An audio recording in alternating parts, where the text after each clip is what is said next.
सरस्वती नदी का नाम तो सभी ने सुना, लेकिन उसे किसी ने नहीं देखा। माना जाता है कि प्रयाग में गंगा, यमुना और सरस्वती का मिलन होता है, इसीलिए उसे त्रिवेणी संगम कहते हैं। लेकिन यह शोध का विषय है कि क्या सचमुच सरस्वती कभी प्रयाग पहुंचकर गंगा या यमुना में मिली हैं? जब नहीं मिली तो क्यों कहा जाता है त्रिवेणी संगम? और जानते हैं सरस्वती नदी की सच्चाई। इससे पहले 5 सवाल।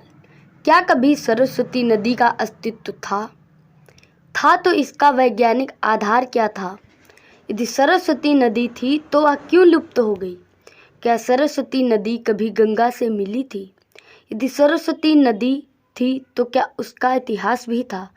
अधिकतर इतिहासकार भारत के इतिहास की पुख्ता शुरुआत सिंधु नदी की घाटी की मोहनजोदड़ो और हड़प्पाकालीन सभ्यता से मानते थे। लेकिन अब जब से सरस्वती नदी की खोज हुई, भारत का इतिहास बदलने लगा। अब माना जाता है कि यह सिंधु घाटी की सभ्यता से भी कई हजार वर्ष पुरानी है। गंगा की नदियाँ माना जाता है कि सुमेरु के ऊपर अंतरिक्ष में ब्रह्मा जी का लोक है, जिसके पास इंद्रादित्य लोकपाल की 8 नगरियाँ बसी हैं। गंगा नदी चंद्रमंडल के चारों ओर से आप्लावित करती हुई ब्रह्मलोक शायद हिमवान पर्वत में गिरती है और सीता, अलकनंदा, चक्षु और भद्रा नाम से 4 भागों में विभाजित हो जाती है। सीता पूर्व की ओर आकाश मार्ग से एक पर्वत से दूसरे पर्वत होती हुई अंत में पूर्व स्थित भद्रावर्ष चीन की ओर को पार करके समुद्र में मिल जाती है। अलकनंदा दक्षिण दिशा से भारतवर्ष में आती है और 7 भागों में विभक्त होकर समुद्र में मिल जाती है। चक्षु पश्चिम दिशा के समस्त पर्वतों को पार करती हुई केतुमाल नामक वर्ष में बहते हुए सागर में मिल जाती है। भद्रा उत्तर के पर्वतों को पार करते हुए उत्तर कुरु वर्ष रूस होते हुए उत्तरी सागर में जा मिलती है। अगला पन्ना यह है कि क्या कभी सरस्वती नदी का अस्तित्व था? तो धर्म और संस्कृत ग्रंथों के अनुसार सरस्वती का अस्तित्व था। ऋग्वेद में सरस्वती नदी का उल्लेख मिलता है और इसकी महत्ता को दर्शाया गया है। संस्कृत की कई पुस्तकों में भी इसका उल्लेख है। सरस्वती नदी को भी सिंधु नदी के समान दर्जा प्राप्त है। ऋग्वेद की ऋचाओं में कहा गया है कि यह एक ऐसी नदी है जिसने एक सभ्यता को जन्म दिया। इसे भाषा, ज्ञान, कलाओं और विज्ञान की देवी भी माना जाता है। ऋग्वेद की ऋचाओं को इस नदी के किनारे बैठकर ही लिखा गया था, लेकिन इस नदी के अस्तित्व को लेकर बहुत वाद और विवाद हैं। ऋग्वेद में सरस्वती का अन्नवती तथा उदकवती के रूप में वर्णन आया है। महाभारत में सरस्वती नदी के प्लक्षवती नदी, वेद स्मृति, वेदवती आदि कई नाम हैं। ऋग्वेद में सरस्वती नदी को यमुना के पूर्व और सतलुज के पश्चिम में बहती हुई बताया गया है।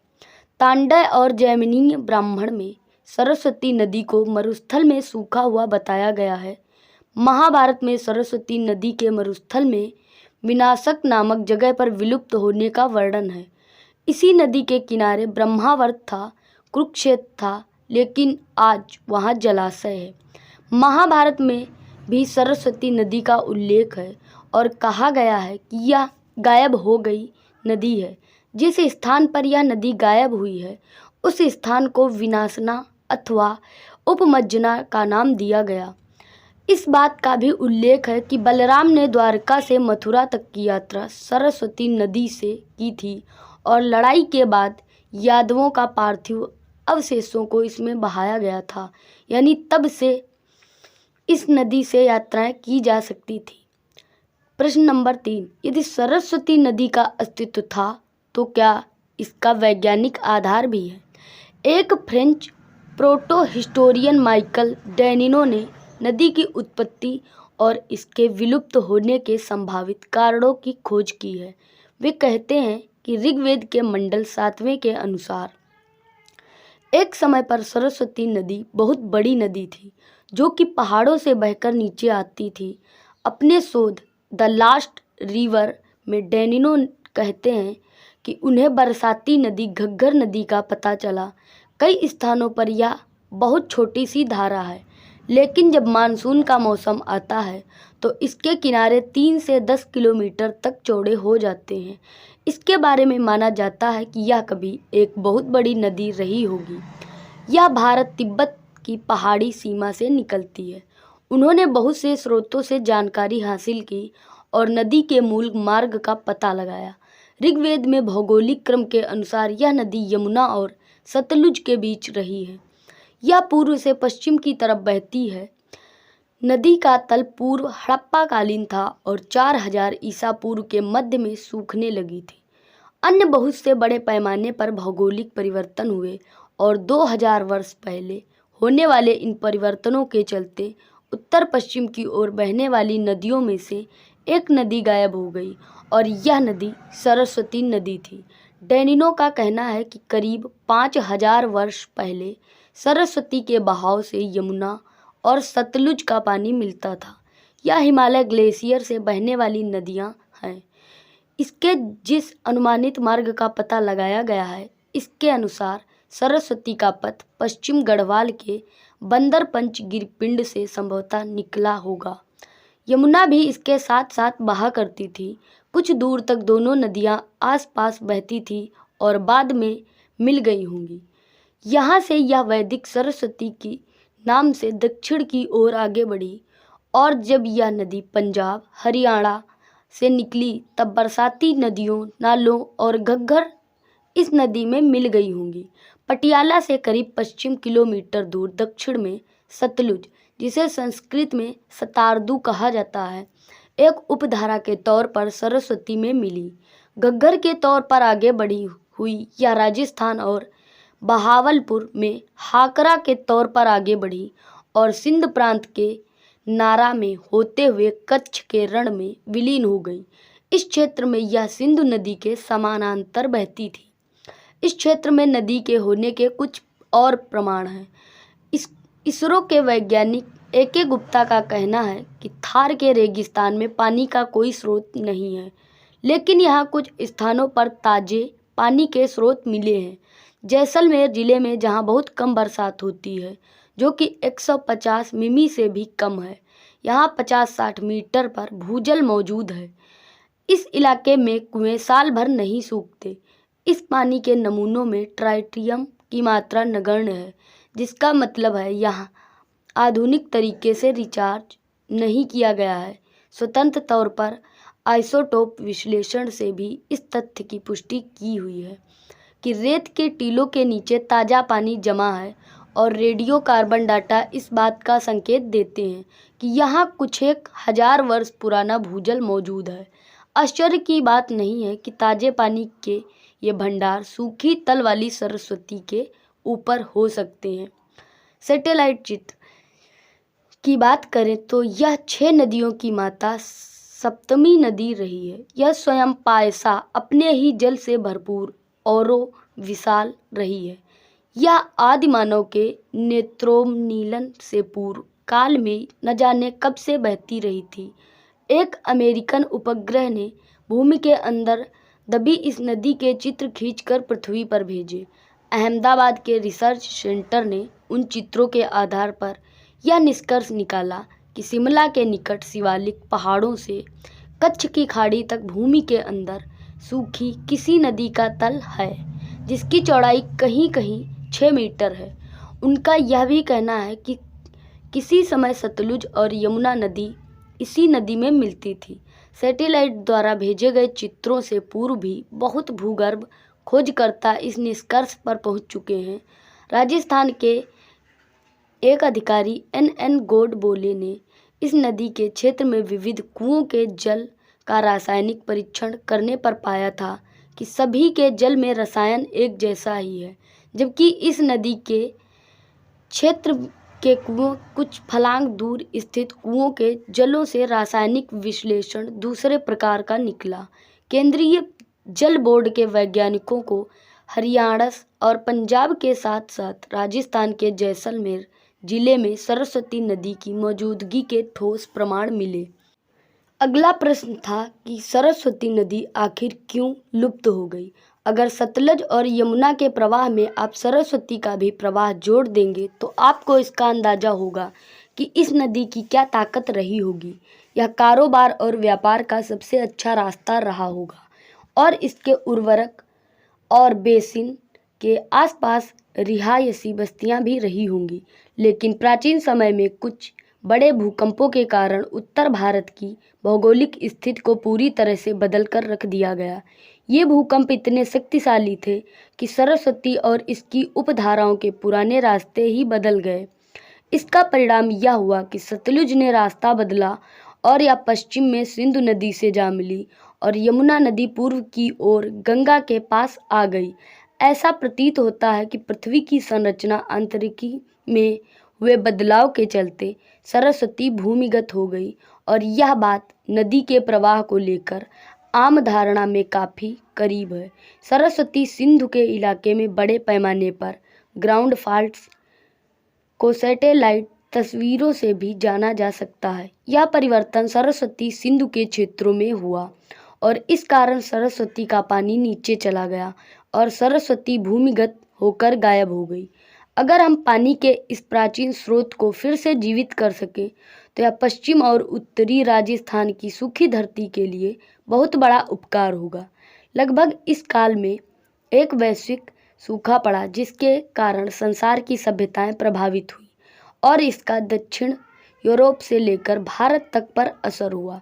करीब 2200 वर्ष ईसा पूर्व में मेसोपोटामिया की सुमेरियाई सभ्यता पूरी तरह खत्म हो गई। उस समय मिस्र में पुराना साम्राज्य इस जलवायु परिवर्तन के कारण समाप्त हो गया। श्रीमद् भागवत में एक स्थान पर कहा गया है कि श्री कृष्ण के भाई बलराम के कारण यमुना ने अपना रास्ता बदल लिया था, जो कि उस समय सरस्वती की एक प्रमुख उपधारा थी। पर भूकंपों जैसे बड़े भौगोलिक परिवर्तनों के चलते नदी की दोनों ही बड़ी धाराएं समाप्त हो गई। इसका एक परिवर्तन यह भी हुआ कि राजस्थान का बहुत बड़ा इलाका बंजर हो गया। अगर आप भारतीय उपमहाद्वीप के नक्शे पर इस नदी के रास्ते का निर्धारण करना चाहें तो आप समझ सकते हैं कि यह सिंधु नदी के रास्ते पर करीब रही होगी। पुरातत्वविदों का कहना है कि जब भारतीय उपमहाद्वीप में जो सबसे पुरानी सभ्यता थी उसे केवल सिंधु घाटी की सभ्यता कहना उचित न होगा, क्योंकि यह सिंधु और सरस्वती दोनों के किनारों पर पनपी थी। डैनिनो जैसे शोधकर्ताओं की खोजों ने इस बात को सत्य सिद्ध किया है। इसके अलावा अगला प्रश्न था कि क्या सरस्वती नदी कभी गंगा से मिली है। सरस्वती नदी कभी गंगा नदी से मिली है या नहीं मिली, यह शोध का विषय अब भी बना हुआ है। वैदिक काल में एक और नदी दृष्टद्वती का वर्णन भी आता है। यह सरस्वती नदी की सहायक नदी थी। यह भी हरियाणा से होकर बहती थी। कालांतर में जब भीषण भूकंप आए तो हरियाणा तथा राजस्थान की धरती के नीचे पहाड़ ऊपर उठे तो नदियों के बहाव की ओर दिशा बदल गई। एक और जहां सरस्वती लुप्त हो गई वहीं दशद्वती के बहाव की दिशा बदल गई। इस दशद्वती को ही आज यमुना कहा जाता है। इसका इतिहास 4000 वर्ष पूर्व माना जाता है। भूचाल आने के कारण जब जमीन ऊपर उठी तो सरस्वती का आधा पानी यमुना में गिर गया। इसीलिए यमुना के साथ सरस्वती का जल भी प्रवाहित होने लगा। सिर्फ इसीलिए प्रयाग में 3 नदियों का संगम माना गया है। अगर धार्मिक उल्लेख की बात करें तो महाभारत के शल्य पर्व में सरस्वती नामक 7 नदियों का उल्लेख किया गया है। एक सरस्वती नदी यमुना के साथ बहती हुई गंगा से मिल जाती है। ब्रजमंडल की अनुश्रुति के अनुसार एक सरस्वती नदी प्राचीन हरियाणा राज्य से ब्रज में आती थी और मथुरा के निकट अंबिका वन में बहकर गोकर्णेश्वर महादेव के समीपवर्ती उस स्थल पर यमुना नदी में मिलती थी, जिसे सरस्वती संगम घाट कहा जाता है। सरस्वती नदी और उसके समीप अंबिका वन का उल्लेख पुराणों में हुआ है। उस समय सरस्वती नदी की प्राचीन धारा भी अब नियमित रूप से प्रवाहित नहीं होती है। उसके स्थान पर सरस्वती नामक एक बरसाती नाला है जो अंबिका वन के वर्तमान स्थल महाविद्या के जंगल में बहकर जाता हुआ यमुना से मिलता है। साथ ही सरस्वती कुंड भी है। यह नाला मंदिर कुंड और घाट उस प्राचीन नदी की धारा की विद्यमान के प्रमाण हैं। इनसे ब्रज की परंपरा प्रागैतिहासिक कालीन स्वयंभू मनु से जुड़ जाती है। मथुरा के स्वामी घाट का पुराना नाम संयमन घाट है। हमारा अगला प्रश्न है कि यदि सरस्वती नदी थी तो क्या उसका इतिहास था?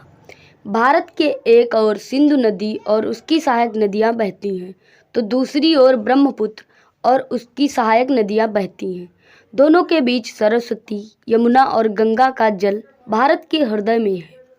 पांचों और उनकी सहायक नदियों से जुड़ा यह संपूर्ण क्षेत्र भारतवर्ष कहलाता है। वैदिक धर्म ग्रंथों के अनुसार धरती पर नदियों की कहानी सरस्वती से शुरू होती है। सरिताओं में श्रेष्ठ सरस्वती सर्वप्रथम पुष्कर में ब्रह्मा सरोवर से प्रकट हुई है। महाभारत में मिले वर्णन के अनुसार सरस्वती नदी हरियाणा के यमुनानगर से थोड़ा ऊपर और शिवालिक पहाड़ियों से थोड़ा नीचे आदिबद्री नामक स्थान से निकलती थी। आज भी लोग इस स्थान को तीर्थ स्थल के रूप में मानते हैं और वहां जाते हैं। प्राचीन काल में हिमालय से जन्म लेने वाली यह विशाल नदी हरियाणा, पंजाब, राजस्थान, गुजरात के रास्ते आज के पाकिस्तानी सिंध प्रदेश तक जाकर सिंध सागर, अरब की खाड़ी में गुजरती थी। सरस्वती के निकट दसद्वती नदी बहती थी। मनु ने सरस्वती और दसद्वती नदियों के दोआब को ब्रह्मावर्त प्रदेश की संज्ञा दी है। ब्रह्मावर्त व निकटवर्ती भूभाग ब्रह्मर्षि प्रदेश कहलाता था। उसके अंतर्गत कुरु, मत्स्य, पांचाल और शूरसेन जनपदों की स्थिति मानी गई है। पुराणों के अनुसार आदिम मनु स्वयंभू का निवास स्थल सरस्वती नदी के तट पर था। कहा जाता है कि कार्तिकेय को सरस्वती के तट पर देवताओं की सेना का सेनापति बनाया गया था। चंद्रवंशी राजकुमार पुरुरवा को उनकी भावी पत्नी उर्वशी भी यही मिली थी। पहले कुरुओं का स्थान सिंधु तट था, बाद में सरस्वती तट हो गया। संसार में हयई वंशियों के आतंक का खात्मा करने के बाद परशुराम ने इसी नदी के पवित्र करने वाले जल से स्नान किया था। एक लंबे समय तक चलने वाला युद्ध महाभारत भी सरस्वती नदी के किनारों पर लड़ा गया था। हालांकि उस वक्त यह नदी लुप्त हो रही थी। पुष्कर में ब्रह्म सरोवर से आगे, सुप्रभा तीर्थ से आगे, कांचनाक्षी से आगे, मनोरमा तीर्थ से आगे, गंगा द्वार में सुरेणु तीर्थ, कुरुक्षेत्र में अधोवती तीर्थ से आगे हिमालय में विमलोदका तीर्थ है। उससे आगे सिंधु माता से आगे जहाँ सरस्वती की 7 धाराएं प्रकट हुई हैं, उसे सौंगधिक वन कहा गया है। उस सौंगधिक वन में प्लक्षश्रवण नामक तीर्थ है, जो सरस्वती तीर्थ के नाम से प्रसिद्ध है। रेगिस्तान में उत्तत्य मुनि के श्राप से भूगर्भित होकर सरस्वती लुप्त हो गई और पर्वतों पर ही बहने लगी। सरस्वती पश्चिम से पूर्व की ओर बहती हुई सुदूर पूर्व नैमिषारण्य पहुंची। अपनी 7 धाराओं के साथ सरस्वती कुंज पहुंचने के कारण नैमिषारण्य का वह क्षेत्र सप्त सारस्वत कहलाया, जहां ऋषि मुनियों के आवाहन करने पर सरस्वती अरुणा नाम से प्रकट हुई। अरुणा सरस्वती की 8वीं धारा बनकर धरती पर उतरी। अरुणा प्रकट होकर कौशिकी आज कोसी नदी में मिल गई।